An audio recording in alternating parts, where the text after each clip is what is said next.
வணக்கம். நந்தகுமார் அவர்களின் மகா எதிர்கவிதையை உங்களுக்காக வாசித்தளிப்பதில் மகிழ்ச்சி அடைகிறேன். தூக்கமின்மை போக்கும் இசையை கேட்கத் துவங்கும் முன் ஒரு எதிர்கவிதையின் சாமுத்திரிகா அவலட்சணங்கள் குறித்து வரும் இந்த விளம்பரம் பார்க்க நேரிடுகிறது உங்களுக்கு. நிச்சயம் இந்த எழுத்து போலிதான். அவ்வளவு இயல்பானதாக இருந்தால் தானே உருவாகி இருக்க வேண்டும். இது யாரும் சொல்லாமலே, எதுவும் செய்யாமலே வீட்டுத் தோட்டத்தில் விரிந்து பொழியும் இந்த காட்டு தீச்சுடல் மலர்கள் போலே தேர்வுக்கு வந்து நிரம்பி வழியும் பக்கங்களிலிருந்து உங்கள் படைப்பை நிராகரிக்கிறார் பத்திரிகை ஆசிரியர். அது வந்து விழுகின்றது உங்கள் குப்பை தொட்டியில். நல்ல வேலை, பலர் வீட்டு குப்பை தொட்டிகளை அவர் காப்பாற்றினார்.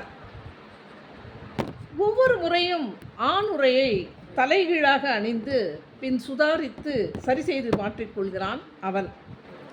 பெண்ணுரையை அணிந்து கொள்ள எப்போதும் மறுக்கிறாள் அவள். நீங்களோ மது அருந்துவதை நிறுத்திவிட்டதால் மாசா வாங்கி குடிக்கிறீர்கள். கறிக்கடை கோழிகள் இன்னும் உறங்கிக் கொண்டிருக்கின்றன. செல்லப்பிராணிகளின் கூண்டுகளுக்குள் அதிகாலை கசங்கத் தொடங்குகிறது. ஞாயிறு போற்றுதும் என்று அகஸ்மாத்தாக சொல்லி வைக்கிறீர்கள். நுட்பம் 2023 இதழில் வெளியான நந்தகுமாரன் அவர்களுடைய கவிதையை உங்களுக்காக வாசித்தளித்தேன். மிக்க மகிழ்ச்சி. நன்றி. வணக்கம்.